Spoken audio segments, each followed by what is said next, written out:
네, 목사님께서 잘 소개를 해주셨고요. 저는 이제 그 저희 가정은 작년 8월에 이제 여기 팔로알토에 연수 때문에 1년간 이제 오게 되었고요.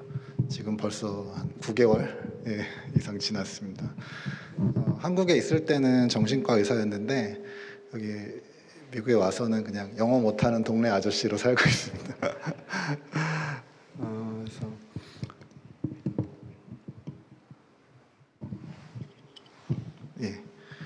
오늘 같이 여러분과 같이 한번 살펴볼 성경 말씀은 이제 다들 아시는 이제 사마리아 여인 이야기입니다. 제가 이 이야기를 이제 같이 나누고자 한 것은 이제 정신과 의사 눈으로 봤을 때 그 예수님과 또 이 사마리아 여인의 이 대화는 이제 어떻게 보면 한편의 치료, 정신 치료 시간과 같습니다. 상담 시간과 같습니다. 그래서 이러한 관점에서 예수님을 이제 치료자의 위치에 놓고 또 이 사마리아 여인을 이제 환자의 위치에 놓았을 때 예수님께서 어떻게 상처 입은 한 여인을 이렇게 회복으로 이끄시는지를 저랑 같이 이렇게 한번 천천히 살펴보면 좋겠습니다. 그래서 그 한 구절 한 구절에 행간의 의미랄까요? 이런 것을 이제 같이 보게 될 텐데요. 제 주관적인 부분이 또 많이 들어가 있을 수 있어서 좀 또 이렇게 들으시면서 이거 아닌데 좀 이렇게 성경을 보나 이런 마음이 드실 수도 있어요. 그래서 그럴 때는 이렇게 듣고 이렇게 흘리시면 되고요. 그래서 근데 가장 중요한 것은 그래도 이 시간 동안에 이제 사마리아 여인의 자리에 이제 나라는 사람을 이렇게 대입해서 같이 읽어낼 수 있기를 가장 바라고 있습니다. 그럼 그래서 제목은 이제 예수님 나를 만나 주시다. 이렇게 제목을 정해봤습니다. 다음 슬라이드 주십시오. 그래서 여기 이제 붉은색으로 제가 칠해놨는데요. 사마리아를 통과하여 또 수가 우물곁. 그러니까 이곳은 이 이야기가 펼쳐지는 이제 공간적인 배경이 되겠습니다. 그래서 예수님께서 유대 사람들이 꺼려하는 사마리아 땅으로 굳이 발걸음을 옮기신 까닭이 이제 무엇이었을까? 바로 이 여인을 만나기 위해서였습니다. 어느 누군가를 위해서 한 50여 마일의 거리를 이제 직접 걸어야 됐다고 하더라고요. 다음 슬라이드 한번 보여주시겠어요? 그래서 예루살렘에서 야곱의 우물까지를 이렇게 구글로 검색을 해봤더니 저런 지도가 나오더라고요. 그래서 어느 누군가를 만나기 위해서 50여 마일 거리를 직접 걸어서 오시는 예수님의 발걸음을 그리고 열심을 우리 마음속에 한번 떠올려 보면 좋겠습니다. 그래서 예수님을 의사 혹은 치료자에 비유하면 지금은 없어졌지만 옛날에는 왜 왕진이란 제도가 있었던 거 아시는 분 계실 거예요. 그래서 어떤 의사 선생님이 굳은 날씨를 무릅쓰고 먼 거리를 이제 마다하지 않고 직접 찾아와 주시면 얼마나 참 환자로서 또 한 사람으로서 얼마나 감사하겠습니까? 그러니까 이런 일들이 이 사마리아 여인에게 이제 일어난 겁니다. 이게 얼마나 이제 기쁘고 감사한 일이겠는가 이렇게 또 생각해 보면 좋겠고요. 그래서 이 구절을 통해서 생각해 보면 예수님께서 사마리아 여인을 이렇게 먼 거리를 직접 걸어서 만나 주셨던 것처럼 예수님께서 나도 이렇게 만나 주시지 않았을까? 이렇게 한번 생각해 보면 좋겠습니다. 그리고 아마 분명히 예수님께서 나를 만나 주시기 위해서도 이렇게 분명히 먼 길을 걸어 오셨을 것이 또 분명합니다. 우리의 이렇게 신앙의 발자취, 내가 어떻게 예수님을 믿게 됐는가 이렇게 생각해 보면 예수님께서 분명히 이렇게 먼 거리를 걸어 오셨을 거라 확신합니다. 그래서 이렇게 한번 질문을 드려보고 싶습니다. 답을 해주실 필요는 없습니다. 하지만 이렇게 들으시고 한번 떠올려 보시면 좋겠고요. 그래서 예수님은 나를 만나기 위해서 얼마나 먼 길을 걸어 오셨을까? 그리고 다음 슬라이드 주십시오. 이제 6시라고 제가 또 이제 붉은색으로 칠해져 놨는데요. 그 6시는 이제 시간적인 배경이 되겠죠. 아까는 공간적인 배경이었고, 이 여인이 이제 그 정오 시간에 그 우물가로 이제 물을 기르러 나왔고, 왜 하필 가장 햇볕이 강하게 때리쬐는 이 시간을 선택해야 했을까? 그래서 저는 이 사마리아 여인의 행동에서 우리가 흔히 아는 용어 있죠. 대인 기피. 예, 대인 기피를 한번 의심을 해보았습니다. 그래서 물이라는 게 이제 생존이나 생활에 꼭 필요한 것이니까 하는 수 없이 이제 사람들의 눈을 피해서 햇볕이 내리쪼이는 시간을 아마 일부러 선택을 해서 우물가로 나온 것 같습니다. 그래서 이 대인 기피라는 것을 의학적으로는 사회 공포라고 합니다. 예, 소셜 포비아라고 하는데요. 이게 사회 공포로 진단을 내릴 수 있고, 일반적으로 이 사회 공포는 이제 불안, 또 뭐 수치심, 뭐 우울, 분노 이런 정서를 그 바닥에 이렇게 깔고 있습니다. 그래서 특히 이제 이 정신분석학적 관점에서 이 여인에게 가장 중요한 문제가 무엇일까 이렇게 한번 생각해 보면, 아마 저 개인적으로는 이 수치심, 영어로는 shame이라고 하죠. 예, 부끄러움, 우리말로는 부끄러움이고요. 예, 이것이 아니었을까 추측을 해봅니다. 이 수치심이라는 감정은 우리 어떤 한 개인이 그 사회에서 요구하는 어떤 규범, 이게 뭐 도덕이 될 수도 있고 어떤 기준이 될 수도 있고 어떤 기대가 될 수도 있는데요. 그런 규범을 지키지 못했을 때 발생하는 어떤 감정이기도 하고요. 또 이거 자체가 또 고통이기도 합니다. 예. 그래서 특히 이 수치심은 다른 감정과 조금 다르게 한 개인의 어떤 존엄성을 좀 잃게 만듭니다. 그리고 이 수치심을 갖게 되면은 나의 어떤 관심이 내 내면으로만 이렇게 향하게 됩니다. 그래서 그렇게 되면 이제 자아를 부정적으로만 보게 되고요. 또 그런 과정에서 소외감을 또 불러일으키고, 그래서 이제 그 유명한 정신분석학자 중에 칼 융이라는 사람이 있는데, 이 프로이드의 제자였습니다. 이 사람은 이 수치심은 영혼을 갉아먹는다. 예, 영혼을 갉아먹고 자란다라고 이렇게 표현을 했었습니다. 그래서 이제 또 제가 같이 생각해 볼 질문을 준비했는데요. 그렇다면 이제 나는 혹시 대인 기피증, 대인 기피, 혹은 대인 기피증을 겪어본 적이 있었을까? 내 삶에서 이렇게 돌이켜 봤을 때, 그리고 내가 과거에 혹은 현재 느끼고 있는 수치심은 무엇이 있을까?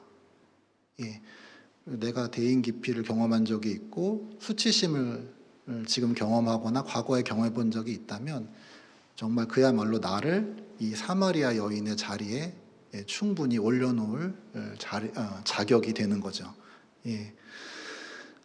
다음 슬라이드 주시죠. 그래서 예수님께서 물을 달라라고 하셨습니다. 그래서 예수님께서 이제 사마리아 여인에게 가장 이제 일상적인 혹은 현실적인 주제로 자연스럽게 이제 대화를 걸어 오셨습니다.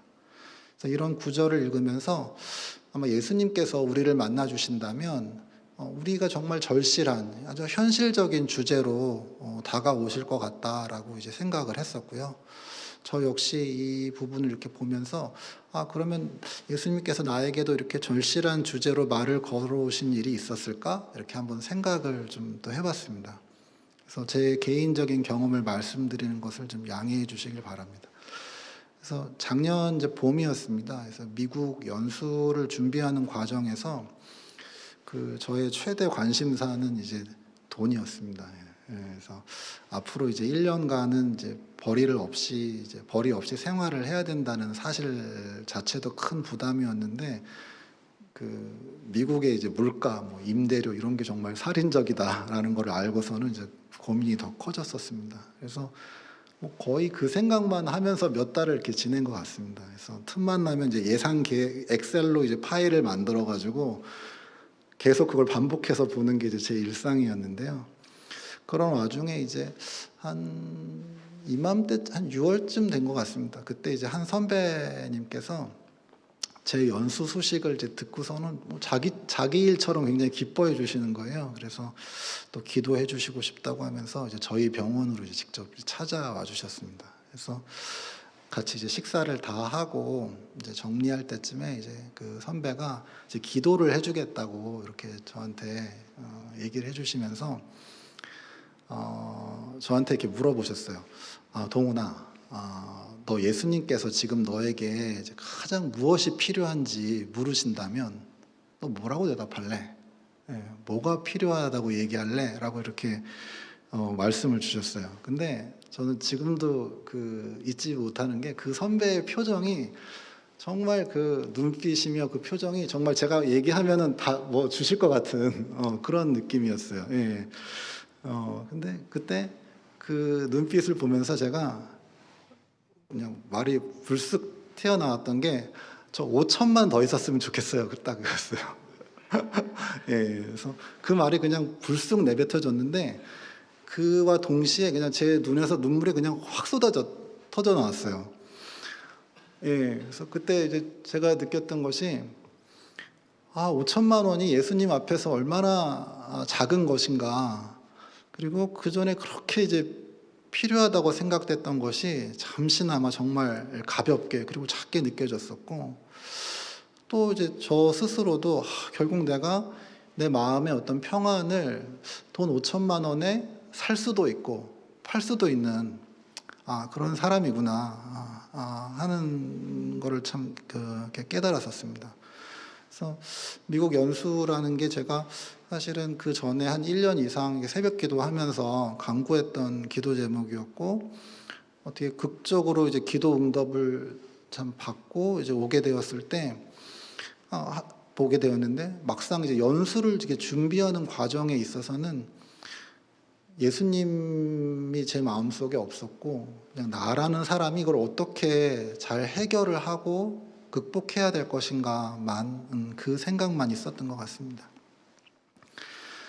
그래서 저도 여러분께 이렇게 한번 감히 도전적으로 질문을 드려봅니다. 그래서 예수님께서 오늘 나에게 말씀을 걸어 오신다면 어떤 소재를 이용하실 것 같습니까? 어떤 것이 지금 나에게 가장 일상생활의 물처럼 가장 절실한 주제입니까?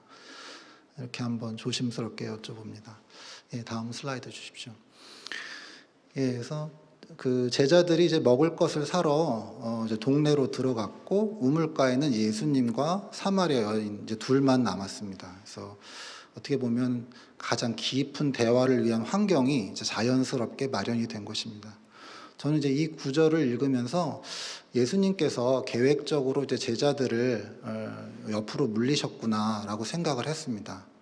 그래서 실제로 진료를 하다 보면 그 여러 사람들이 이제 그 진료실에 들어오는 경우가 많죠. 예, 뭐 환자뿐만이 아니라 뭐 가족이나 친구들도 얼마나 궁금하겠습니까? 이것저것 여쭤보고 싶고 뭐 하고 싶은 말도 있고 이러니까 자연스럽게 같이 들어오게 되는데요.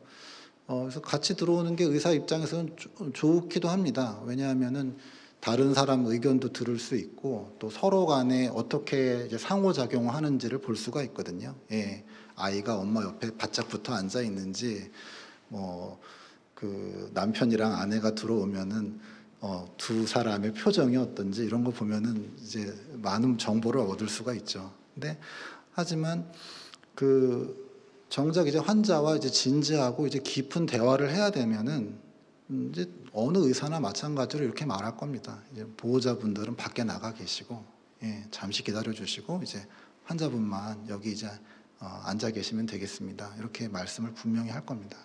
그래서 저는 이 상황이 예수님께서 이 사마리아 여인을 와의 깊은 대화를 위해서 이렇게 안전한 공간을 만들어 주신 것이라고 생각을 합니다. 예, 다음 주십시오.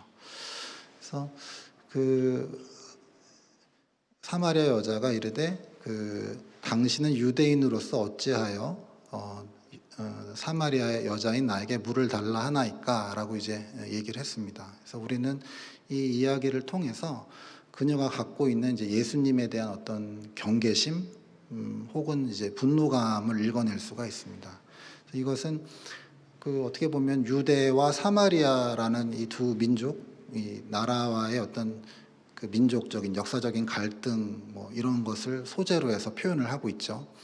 하지만 이제 심리학적으로 이러한 현상, 이러한 태도는 전치라는 displacement라는 영어 단어를 쓰는데요. 전치라는 용어로 이제 이런 현상을 설명합니다. 그래서 자신이 가지고 있는 어떤 불편한 감정이나 이 충동을 원래 대상에서 덜 위협적이거나 더 수용 가능한 대체할 수 있는 대상으로 방향을 바꿔서 표현하는 심리입니다. 그래서 여기서 예수님께 짜증을 냈지만 이 여성이 정말 예수님께 짜증을 냈다기보다는 원래 가지고 있던 어떤 분노나 그 갈등을 예수님께 표출했다라고 이제 저는 이제 그렇게 읽어냈습니다.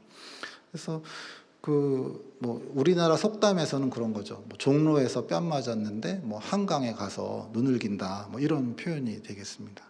그래서 이 여인의 입장에서는 사람들을 피해서 몰래 우물가에 나왔는데 어떤 별 볼 일 없는 남정네가 물을 달라고 하니까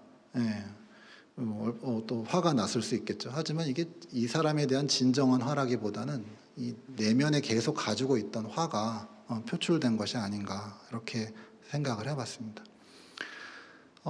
또 하지만 이제 또 여기서 조금 더 긍정적으로 볼 수 있는 부분이 있는데요. 여기서 어찌하여라는 단어입니다. 어떻게 보면 이제 우리 말로는 왜, how 이렇게 표현할 수도 있는데요. 영어로는요. 이제 호기심이라고 이제 저는 말씀드리고 싶습니다. 그래서 만약에 여기서 어찌하여라는 말이 없었다면, 그리고 이 여인이 그냥 몸이 건조하게 아무런 감정이나 영혼 없이 그냥 물을 한 바가지를 예수님께 드렸다면, 그리고 끝났다면 이 이야기 자체가 더 이어지지 않았겠죠. 그래서 어찌하여라는 것이 이 호기심의 이 힘 때문에 이 대화가 더 계속해서 이어질 수가 있었습니다. 그리고 이 호기심은 그러니까 우리가 이제 일상생활을 할 때 누가 나한테 이렇게 막 화를 내면 왜? 라고 한번 떠올려 보시면 더 대화가 이어질 수가 있습니다. 다음 주십시오. 그래서 지금 이 10절에서는 예수님의 말씀을 세 가지 부분으로 조금 더 나눠 볼 수 있는데요. 첫 번째는 내가 하나님의 선물과 내가 누구인지를 알았으면 좋겠다. 이게 첫 번째입니다. 두 번째는 내가 만약 그것을 안다면 너는 그에게, 예수님이죠, 구하게 될 것이다. 무언가를 구하게 될 것이다. 그리고 세 번째는 그러면 그가 너에게, 예수님이 너에게 생수를 줄 것이다. 이 3단계의 이야기를 이제 한 문장으로 만들어 놨는데요. 누군가가 나한테 이런 얘기를 딱 했을 때 느낌이 어떠실 것 같으세요? 이런 면담 기법을 정신의학에서는 암시라고 합니다. 암시. 영어로는 suggestion이라고 하고요. 이 최면에서도 최면 치료에서도 많이 사용되는 기법인데요. 이제 치료자가 이제 암시를 주는데, 이러면 이것이 환자로 하여금 어떤 변화에 대한 동기를 유발하게 됩니다. 그가 여기서 너에게 생수를 줄 것이다 라고 했을 때, 그럼 이 여인은 내가 생수를 받아야 되나? 내가 생수를 받을 수 있나? 하는 어떤 의구심, 동기, 이런 것들이 이제 생기게 되는 거죠. 예를 들어서 이제 부부 사이에 남편에게 어느 이제 아내가 아침에 여보, 오늘 내가 이제 특별히 양복이랑 셔츠, 넥타이 이렇게 싹 잘 데려놨어. 그러니까 이거 입고 출근하면은 오늘 이제 일터 가서 바이어 상담 완전 잘할 거야. 이렇게 이제 얘기해 주는 거죠. 이런 어떻게 보면 단순한 격려의 말이죠. 근데 이거는 심리학적으로는 암시에 해당이 됩니다. 이것을 입고 가면 넌 정말 잘 될 거야. 그러면 그것을 가지고 이제 바이어를 만나서 상담을 잘 하는 거죠. 그래서 이렇게 하실 수 있다면은 굳이 심리학과를 가지 않으셔도 여러분이 이런 일상생활에서 이러한 기법들을 잘 사용하고 있다는 뜻입니다. 그래서 그 사마리아 여인이 이렇게 방어적인 태도를 계속해서 보였지만 예수님께서는 오히려 자신이 누구인가를 조금씩 보여주기 시작하셨습니다. 예수님은 그 눈에 보이는 물을 좀 달라라고 하시면서 그녀와의 대화를 시작하셨지만 그녀에게 이제 궁극적으로 주시고 싶으셨던 것은 그죠? 예, 눈으로 볼 수 없는 영원한 생수였습니다. 예수님은 그녀에게 영생을 주고 싶어서 안달이 나신 그런 분이셨습니다. 그래서 수십 마일의 사막길을 직접 걸어오셨고 또한 이제 대화, 이 치료를 위한 안전한 장소도 직접 만들어 주셨습니다. 그래서 다시 한번 예수님을 어떤 의료, 뭐 의사, 뭐 혹은 치료자에 비유한다면 뭐 좀 이상한 의사예요. 왕진을 막 진짜 가고 싶어해요. 어떤 의사가 예, 왕진을 무척 가고 싶어하고 먼 길을 걸어가서 어느 환자의 집에 도착을 했는데 집을 막 또 이제 스스로 막 정리를 해요. 청소를 해요. 예, 진료할 수 있는 공간을 만들려고. 예, 그런 사람이 있다면, 예, 그런 의사가 있다면 바로 예수님. 예, 그런 분이 우리 예수님이시다. 이렇게 이제 이해해 보시면 어떨까 싶습니다. 그래서 사마리아 여인에게 있어서 물은 저에게 있어서는 이제 5천만 원이었습니다. 예수님께서 저에게 진정으로 주고 싶어 하셨던 것은 그냥 단돈 5천만 원이 아니라 예수님이 바로 나의 하나님이시라는 것과 영원한 생명이 내가 진짜로 구하고 받았어야 하는 여기 리빙 워터라고 되어 있는데 제가 그래서 리빙 5천만 원이라고 이렇게 적어봤습니다. 그래서 이거 내가 받았어야 되는 거는 리빙 5천만 원이겠구나 하고 이제야 깨닫습니다. 그래서 저도 여러분께 이제 묻겠습니다. 내가 찾고 있는 물은 무엇입니까? 그렇다면 예수님께서 나에게 진정으로 주고 싶어 하시는 생수는 나에게 있어서는 또 무엇이 되겠습니까? 예, 다음 주시죠. 예. 그래서 여자가 이렇게 말을 하죠. 당신이 야곱보다 더 크니까. 예. 그래서 사마리아 여인은 이제 예수님의 본심을 아직 잘 이해하지 못했던 것 같습니다. 그리고 예수님의 초라한 행색을 언급하면서 야곱이랑 또 이제 비교를 합니다. 그러면서 예수님을 좀 어떻게 보면 약간 깎아내리는 듯한 뉘앙스를 느끼실 수가 있을까요? 예. 그리고 또 야곱은 높이고요. 그러니까 누구는 높이고 누구는 깎아내리고. 예. 그래서 이러한 방식을 또 이제 그 정신의학에서는 이제 방어 기제라고 하는데 이러한 방어 기제를 분열이라고 합니다. 예. 그래서 분열이라는 것은 자기와 타인에 대한 어떤 이 심상, 뭐 태도가 전적으로 좋은 것과 전적으로 나쁜 것 이렇게 이제 이분법적으로 분리가 되어 존재하는 걸 말하고요. 이제 발달 심리학적으로는 이제 아동기의 외상, 학대와 관련이 깊고 성인기에서 이런 것이 잘 나타난다고 하면은 인격 장애가 있는 게 아닌가 이렇게 의심을 해봐야 됩니다. 그래서 이런 점에서 볼 때 사마리아 여인은 어떻게 보면은 여기 이제 5번 결혼을 했다 뭐 이렇게 나오는데 그 성인기에 아마 있었겠죠. 그 전에 유년기에도 좀 불우한 삶을 살지는 않았을까? 예, 그렇게 이제 또 추측을 해볼 수가 있습니다. 예, 다음 주십시오. 예, 그래서 예수님께서 이제 말씀하셨죠. 이 물을 마시는 자마다 이 물을 마시는 자는 다시 목마르려니와 내가 주는 물을 마시는 자는 영원히 목마르지 아니하리라. 그래서 이 구절에서 예수님께서 이제 사마리아 여인에게 이제 약간 동문서답한 거 혹시 눈치채셨어요? 저만 챘나요? 예. 앞에서는 당신이 야곱보다 큽니까? 라고 물어봤거든요. 그러면 그래 나는 야곱보다 큰 사람이야. 뭐 혹은 뭐 작은 사람이야. 라고 이제 이게 대화잖아요. 근데 느닷없이 예, 이렇게 말씀을 하신 거예요. 동문서답이거든요. 그 직접 이렇게 내가 야곱보다 더 뛰어난 사람이다 아니다 이렇게 직접 대답하지 않으시고 계속 물에 대한 얘기를 하셨어요. 예, 이거는 예수님께서 그녀의 시비에 아랑곳하지 않으시고 내가 주는 물이 이 우물에서 나오는 물과 전혀 다른 차원의 것임을 이제 간결하게 말씀을 해주신 거예요.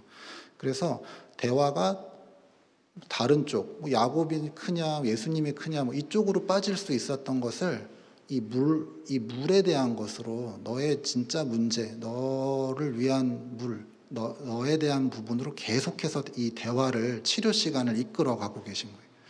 예. 그래서 마찬가지입니다. 우리도 생활할 때 누군가가 나에게 이렇게 쓸데없는 질문을 했을 때 거기에 대해서 답을 주실 필요가 없어요. 예. 원래 대화, 이 사람에게 진짜 필요한 대화를 계속해 가시면 돼요. 예.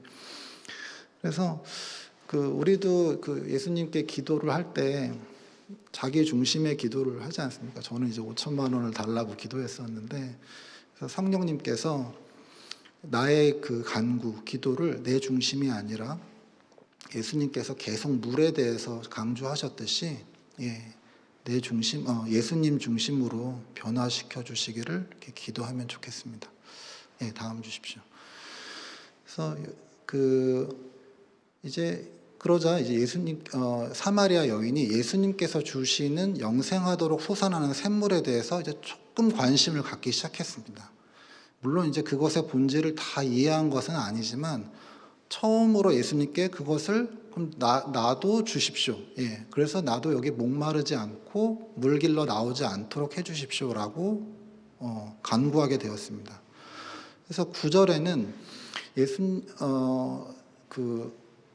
이 사마리아 여인이 예수님을 대하는 태도가 당신이 뭔데 나한테 물을 달라 마냐 하느냐고 따져 물었던 사람이었는데, 지금 이 15절에서는 주여 나에게 물을 주십시오 라고 이제 이야기를 하게 되는 겁니다. 그래서 이 변화가 일어난 거죠. 예, 예수님을 대하는 태도에서 뭔가 변화가 일어난 겁니다. 그래서 의사 입장에서는 이제 매우 좀 어떻게 보면 흥미로운 대목입니다. 어떻게 사마리아 여인이 처음에는 당신이 어떠니 또 신경질을 내는 태도였는데 여기서는 그래도 태도와 생각이 조금 바뀌었을까? 왜 그랬을까? 저는 이제 예수님께서 그녀의 어떤 날선 말과 어떤 이 태도를 그냥 있는 그대로 좀 수용을 다 받아주셨던 것이 그 이유라고 이렇게 봤습니다. 그래서 그녀는 어쩌면 이렇게 생각했을 수도 있습니다. 지금까지 내가 만난 남자들 혹은 사람들은 내가 이 정도 얘기하면 나에게 화를 내고 비난하거나 또 아니면 이렇게 떠나버렸을 텐데, 왜 이분은 나에게 나를 그렇게 대하지 않는 걸까? 이분과 대화하고 있는 지금 이 순간이 어떻게 보면 내가 지금 가장 안정되어 있고 내가 나라는 사람을 가장 잘 느끼는 순간이 아닌가.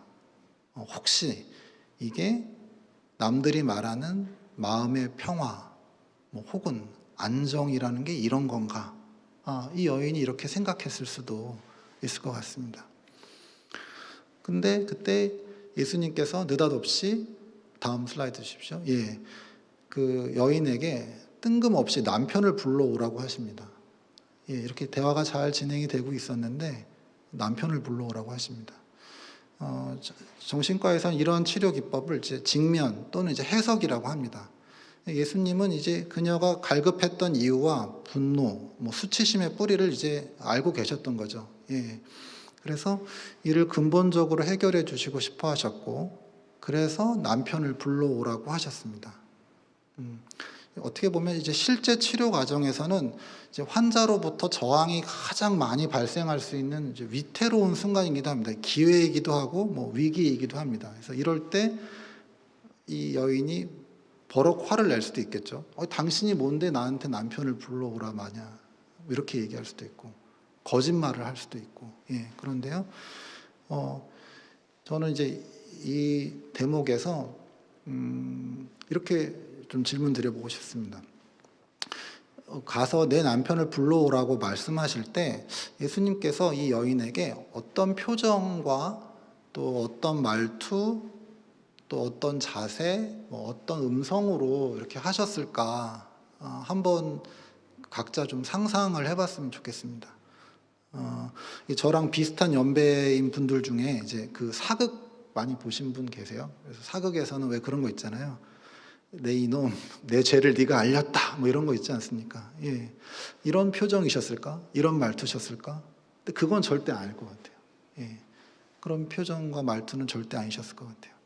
그래서 예수님의 표정과 말투는 그와는 전혀 달랐을 것 같고요. 그래서 이제 여러분께 두 가지 질문을 동시에 드리고 싶은데요. 지금 내 인생에서 가장 감추고 싶은 부분이 무엇일까? 남편의 자리에 이제 무엇을 놓을 수 있는가 하는 거죠. 사마리아 여인의 남편의 자리에 나에게는 어떤 게 있을까? 그리고 두 번째는 예수님께서 나에게 만약 이제 내 남편이 어디 있느냐라는 질문을 또 나에게 주신다면 그때 예수님께서 어떤 표정과 또 말투와 또 어떤 분위기에서 말씀해 오실지 한번 생각해 보시면 좋겠습니다. 그래서 다음 주십시오. 그래서 그 여자가 이제 대답합니다. 나는 남편이 없나이다. 그래서 아슬아슬한 장면이거든요. 이 치료 시간에서는요. 근데 이 저항이 없이 통과를 잘 한 것 같습니다. 그래서 예수님의 마음을 사마리아 여인도 이제 공감을 했던 것 같습니다. 그래서 저는 여기 원고에 이 대목에다가 할렐루야 이렇게 적어놨습니다. 그러니까 의사 입장에서는 이 부분이 상당히 중요한 대목이고 아슬아슬한 대목입니다. 여기를 잘 넘어가야 치료가 되는 겁니다. 그래서 그녀는 예수님께 나에게는 남편이 없습니다라고 이제 솔직하고 간결하게 대답을 했습니다. 그녀의 마음 속에서 이제 수치심과 좌절이 비껴가고 떠나가고 그 대신에 그 자리에 정직함이 와서 자리를 잡은 겁니다. 그래서 이러한 변화는 이 변화는 역시 예수님으로부터 온 것이죠. 예수님께서 공감을 해주시고 지지를 해주셨기 때문에 이 여성이 용기를 내서 내가 남편이 없습니다라고 말씀해 주실 수 있습니다. 말씀하신 겁니다. 그래서 나는 남편이 없습니다라는 사마리아 여인의 고백을 또 나의 삶에 이끌어 와보면 좋겠습니다. 그래서 나는 예수님께 나는 무엇이 없습니다. 혹은 나는 어떤 사람입니다. 라고 고백할 수 있을까? 그래서 이때 이제 제일 중요한 거는 사마리아 여인처럼 우리도 예수님께 진실한, 솔직한 답변을 드리는 것이 의학적으로 가장 중요합니다. 다음 주십시오. 그래서 예수님께서는 사마리아 여인의 진실된 답변에 대해서 이렇게 말씀해 주셨습니다. 옳다. 그리고 참되다라고 인정을 해주시고 또 칭찬을 해주셨습니다. 그래서 과거에 5 남편을 만나고 지금은 남편이 아닌 어떤 사람과 사는 여성이 과연 어느 누구로부터 옳다, 혹은 참되다라는 말을 들을 수 있었을까요? 또 그녀는 지금까지 살면서 그 스스로를 어떤 사람이라고 믿고 살아왔을까? 혹시 그녀는 어쩌면은 나는 쓰레기다. 나는 쓰레기 같은 사람이다. 나는 혼자다. 나는 못났다. 나는 실패했다. 등등 온갖 부정적인 자기 인식만 가득 차 있었을 수도 있습니다. 하지만 예수님께서 이 여성의 고백을 회개로 받아주시고 또 이것을 의롭다고 여겨주신 것이 아닐까 이렇게 조심스럽게 생각을 해봅니다. 그래서 저는 이제 확신하는 것은 그녀는 이제 남편으로부터 사랑을 받지 못했었지만 여러 남편을 거쳤음에도 불구하고 사랑받지 못했었지만 지금 이 시간 예수님께로부터 가장 큰 사랑을 받고 또 경험하고 있습니다. 사랑으로 인해서 어느 개인의 내면에 가장 아픈 부분이 드러나고 또 치유되는 과정이 이렇게 신비롭게 느껴집니다. 그 사마리아 여인에게 이제 내 말이 옳다, 또 참되다라고 말씀해 주시는 예수님의 성품을 우리가 같이 생각해 보면 좋겠습니다. 그리고 또 아까 이제 제가 말씀드렸을 때 예수님께 드렸던 나의 어떤 진실한 고백이 있었다면 그 말씀에 대해서, 그 고백에 대해서 예수님께서 내 말이 옳다, 누구누구야 내 말이 참 옳구나, 또 참되구나 라고 말씀해 주시는 예수님의 음성도 우리 각자가 들었으면 좋겠습니다. 다음 슬라이드 주십시오. 그래서 그 19절에서는 사마리아 여인이 예수님을 향해서 이제 선지자라고 고백을 합니다. 우리 기억을 하실 겁니다. 그 예수님을 처음 만났을 때 이 여인이 예수님에 대해서 이제 그 당신이라고 얘기했었습니다. 9절이었고요. 중간에는 11절, 15절에는 호칭이 이제 주여로 바뀝니다. 그리고 이곳에서는 더 한 걸음 나아가서 이제 선지자가 됩니다. 예수님에 대한 인식이 조금씩 변화가 단계적으로 이루어지는 것을 이제 우리가 볼 수가 있습니다. 그리고 이제 20절도 중요한데요. 이곳에서도 갑자기 이제 대화의 주제가 남편에서 예배로 바뀝니다. 아까 왜 예수님께서 물에서 대화를 남편으로 이끌어 주셨잖아요. 근데 여기서는 남편에서 예배로 급 전환이 됩니다. 하지만 이곳에서 그 대화의 주제를 바꾸는 주체는 바로 이 사마리아 여인입니다. 이것도 상당히 중요합니다. 그래서 저도 여기 원고에다가 어떻게 썼냐면 세상에나 이렇게 썼어요. 저는 이 대목에서 굉장히 기뻤던 게 그녀의 자존감이 회복이 되었기 때문에 주도적으로 대화의 주제를 바꿀 수 있었다라고 이제 해석을 했습니다. 그래서 혹자는 그녀가 이제 껄끄러운 남편 얘기를 이제 피하는 거 아니냐, 그래서 대화의 주제를 좀 다른 쪽으로 변경시킨 것이라고도 생각할 수 있는데요. 하지만 저는 좀 그렇게 보지는 않았고요. 이후로 계속되는 이제 대화의 흐름이 자연스럽고 또 이 결론을 봤을 때 이 남편과 예배는 이 사마리아 여인의 삶에서 좀 우리는 자세하게는 잘 모르지만 결코 동떨어진 주제가 아니었을 것 같다라는 생각을 이제 하게 되었습니다. 그래서 물론 이제 우리가 아쉽게도 성경 본문만으로는 그녀의 삶에서 남편과 예배가 어떻게 논리적으로 이렇게 연결이 되는지 맥락이 있는지를 잘 모르지만 이 여러 남편을 거쳐야 했던 어떤 이 기구한 인생 가운데서 그녀에게 예배가 어떤 중요한 어떤 주제가 아니었을까, 이렇게 생각을 조심스럽게 해봅니다. 그리고 그녀는 이제 내가 어디서 예배를 해야 어디서 어떻게 예배를 잘 해야 이 사나운 운명에서 이제 벗어날 수 있나, 이렇게 이제 고민을 하지 않았을까 싶습니다. 다음 슬라이드 주십시오. 그래서 이제 물로 시작된 대화가 이제 남편을 거쳐서 이제 예배에 도달하게 됩니다. 물, 남편, 예배, 이렇게 이제 주제가 바뀐 거고요. 좀 신기하지 않습니까? 물에서 시작했는데 대화의 끝에 예배가 와 있다는 게 저는 참 놀라웠습니다. 제가 이제 한 7, 8년 전에 제주에 처음 갔을 때, 그때가 이제 제주의 무슨 제주살이 이 붐이 굉장히 좋았을 때였거든요. 그래가지고 제주 부동산 경기가 굉장히 좋았어요. 그래서 제주에 가서 뭐 교회 가도 그렇고 뭐 구역 모임에 가도 그렇고 뭐 어떤 누구랑 대화를 해도 맨 마지막 기승전결은 땅이에요, 땅. 어디서 땅을 사야 돈을 노후를 편하게 보내나 뭐 이런 거였는데, 그래서 우리 실제 대화에도 그렇지 않습니까? 그래서 대화의 끝이 뭐 땅, 뭐 대학 입시, 뭐 취업, 뭐 주식, 건강, 이런 게 이제 대화의 끝을 이루는 경우가 얼마나 많습니까? 그래서 하지만 이제 이런 대화를 막 하고 나면은 그때는 막 정신없이 하다가 나중에 이제 하나도 남는 게 없죠. 허무하죠. 그런 적이 굉장히 많지 않았습니까? 그래서 이런 것이 다 이러한 주제들이 인간 내면의 이제 핵심을 건드리지 못하기 때문입니다. 그리고 진료실에도 마찬가지인데요. 진료실에서도 환자가 얘기해주는 어떤 스트레스 거리들을 계속 얘기 듣다가 그냥 진료 시간이 끝나버리는 경우가 있습니다. 그 내면의 이제 핵심을 못 집어내면은 저도 그냥 시간은 확 지나갔는데 내가 오늘 뭐 했지? 이렇게 이제 시간이 흘러가는 경우가 많거든요.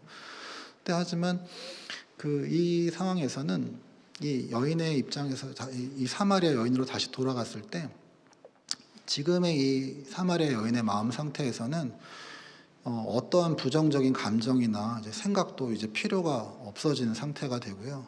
무의식 속에 가라앉았던 이제 모든 욕망이나 갈등들이 예수님과 대화 통해서 다 의식화되고, 무의식이 있던 게 다 의식으로 떠올랐고 다 이제 청소가 되고, 그래서 마음속에 있던 그 장벽들도, 방어 장벽들도 다 무너져서 예수님의 마음과 이 여성의 마음이 이렇게 서로 공명이 된다고 그럴까요? 라디오로 치면 이제 주파수가 딱 맞아서 소리가 깨끗하게 들리는, 그러한 상태로 이제 되었을 겁니다. 이럴 때 이제 내 마음과 예수님 마음이 하나가 돼 있는 거죠. 그래서 이제 마음이 내 안에 있는 게 아니라 내 마음이 저 사람 밖에도 있을 수 있습니다. 그래서 물, 남편, 예배, 이 고민으로 늘 어두웠던 그녀의 마음이 예수님, 예수 그리스도의 빛으로 이제 가득 채워지게 되는 순간입니다.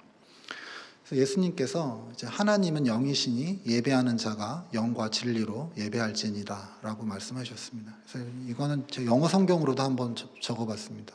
God is spirit, and those who worship Him must worship in spirit and truth. 그래서 저는 여기 전치사 인에 좀 초점을 맞춰봤는데요. 이제 사마리아 여인의 마음 속에는 이제 어떤 생각 또 혹은 어떤 기분이 떠올랐을까요? 이 말씀을 들었을 때, 저는 이렇게 생각해봤습니다. 이 말씀을 사마리아 여인이 들었을 때, 이분이 도대체 어떤 권위와 영광을 가지고 계신 분이길래 이런 유의 말씀을 하실 수 있을까? 도대체 이분은 어떤 분이실까? 또 한번 이렇게 궁금증, 호기심이 생겼을 것 같고요.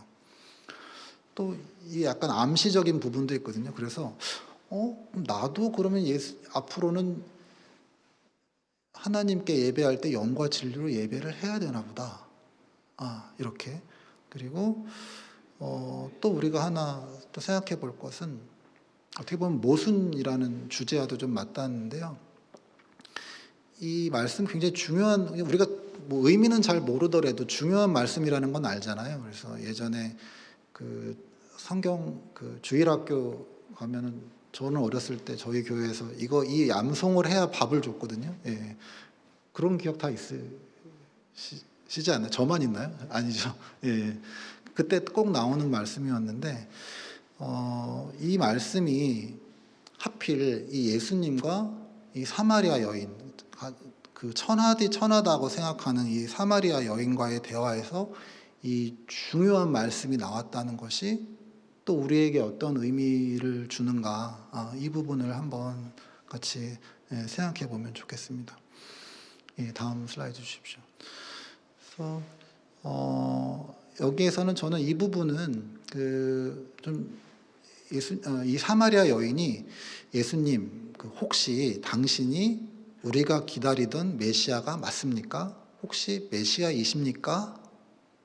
라고 질문하는 것을 이렇게 좀 조심스럽게 돌려서 말한 게 아닌가 싶습니다. 이렇게 이제 생각을 했고요. 그래서 이제 드디어 버스가 이제 종점에 도착을 했습니다. 그래서 당신에서 시작했고요. 예수님을.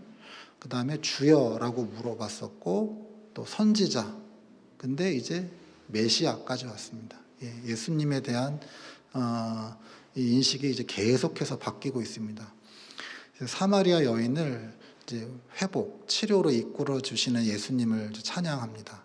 그래서 2000년 전 그녀를 변화시켜 주신 예수님께서 오늘 나도 만나 주셔서 나로 하여금 예수님을 메시아로 고백할 수 있도록 해주시기를 간절히 원합니다. 나는 예수님을 지금 나의 무엇으로 혹은 어떤 존재로 고백하고 있습니까? 당신, 주여, 선지자, 메시아, 나의 고백은 어느 단계에 와 있습니까? 다음 슬라이드 주십시오. 그래서 예수님께서 이제 사마리아 여인에게 대답을 해주셨습니다. 내가 바로 그다. 저는 이 대목에서 옛날에 모세가 예수님을 만났을 때 모세가 예수님께 당신의 이름이 무엇입니까? 라고 했을 때 I am who I am 이라고 이제 하나님께서 대답을 해주셨는데, 그때와 같은 장면, 옛날에 있었던 그것이 이 사마리아 여인과 예수님과의 대화 가운데서 다시 재현된 것이 아닌가, 이런 감동과 느낌을 받았었습니다. 그래서 얼마나 이제 영광스러운 장면이고 또 이 대목에서 그녀의 내면에서 어떤 경험이 있었는지 이 말로는 아마 다 표현을 할 수가 없었을 것입니다. 그래서 그녀는 이제 확실히 예수님을 만났습니다.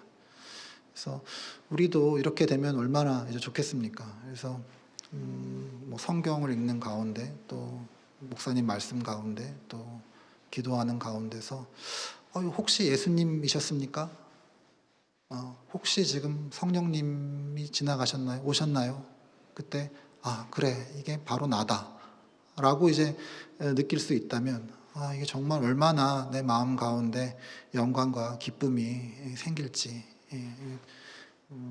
너무 좋을 것 같습니다. 이런 일이 있기를 바랍니다.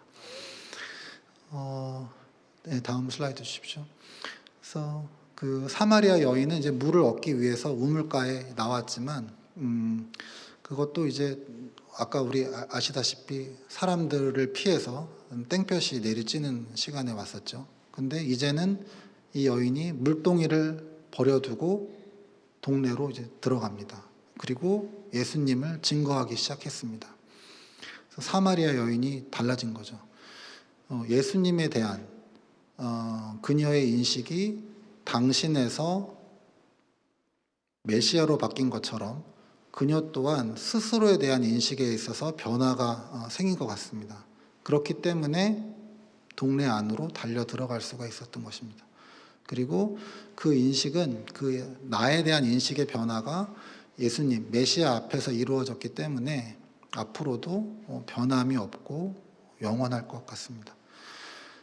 그녀가 과거의 스스로를 나는 남편을 한 5명 이렇게 거쳐간 쓰레기다, 나쁜 년이다 라고 생각했다면 지금부터 이 여성은 나는 메시아 되시는 예수님이 나를 친히 찾아와 주셨고 나의 고백이 참되다고 인정해 주셨으니 나는 존귀한 사람이다, 나는 좋은 사람이다 라고 믿게 되었을 것 같습니다.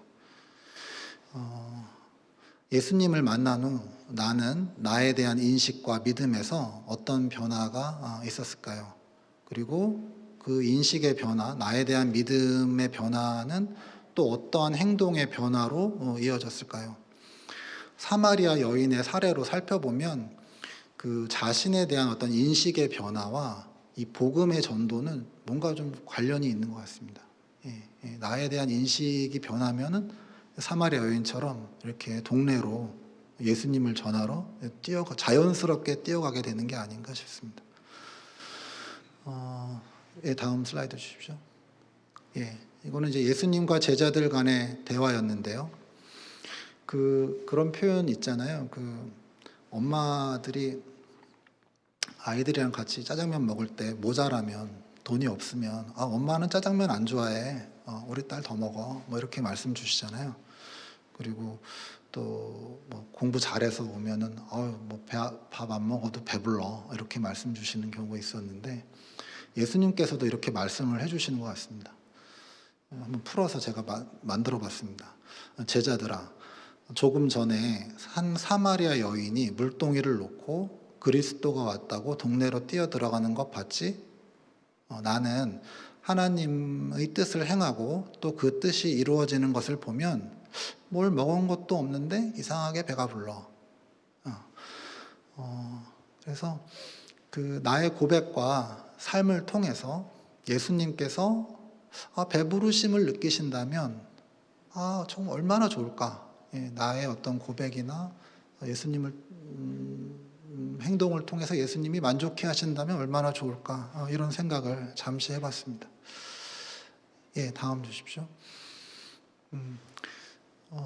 여기서는 이제 내가 행한 모든 것을 그가 내게 말했다는 말인데요.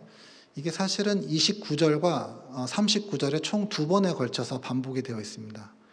여기서 나는 이제 사마리아 여인이고 그는 예수님이죠. 그래서 이 구절을 읽으시면서 혹시 저처럼 무당, 점집 생각나신 분 계세요? 저는 그게 생각났어요. 그래서 그럴 때 점집 가면은 저는 안 가봤는데 그 텔레비에서 보면 그 사람 참 용하다. 내가 있었던 일 다 맞춘다 막 이렇게 얘기하잖아요. 예. 그러고 나서 이제 또 그러죠. 너도 한번 가봐라 뭐 이런 얘기하는데, 저도 이 비슷한 일을 진료실에서 좀 겪습니다.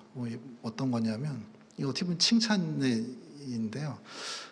어느 부인이 와서 선생님 참 어떻게 내 속을 이렇게 잘 알아주세요. 우리 남편도 이러면 참 좋겠는데 이러면서 그 끝으로 이제 하시는 말씀이, 선생님 제가 우리 동네 가가지고 다 얘기하고 올게요.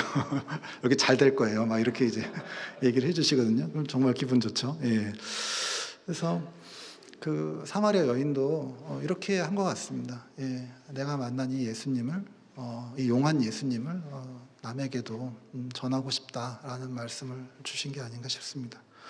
그래서 사마리아 여인의 간증을 제가 이렇게 한번 짧게 만들어 봤습니다. 한번 들어봐 주십시오.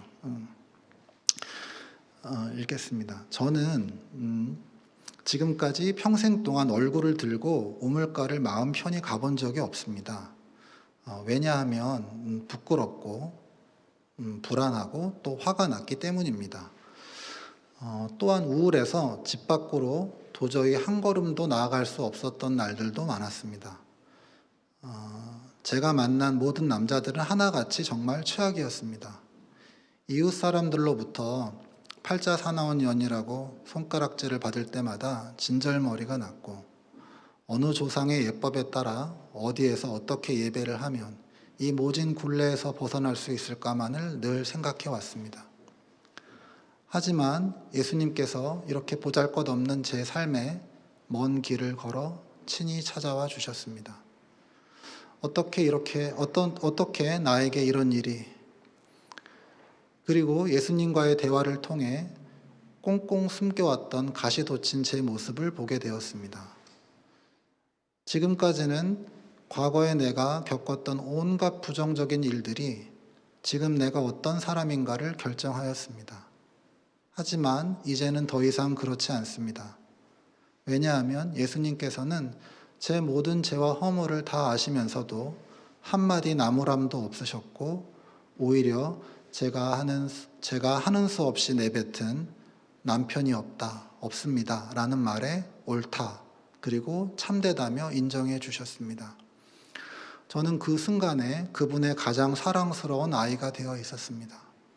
그리고 앞으로 어디서 어떻게 예배해야 하는지도 명확히 알려주셨습니다. 그때 나는 예수님의 권위와 영광을 보았습니다. 그리고 그분을 나의 메시아로 고백했습니다. 이제 나는 새 남편을 찾아 헤맬 필요가 없으며 사마리아와 예루살렘 사이에서 방황하지도 않습니다. 나는 자유롭게 되었습니다. 왜냐하면 나는 이제부터 진리 되시는 예수님 안에서 예배할 것이기 때문입니다. 그래서 우리도 내가 만난 예수님의 이야기를 이렇게 사마리아 여인처럼 언젠가 간증으로 만들어 보면 좋겠습니다. 예, 마치겠습니다.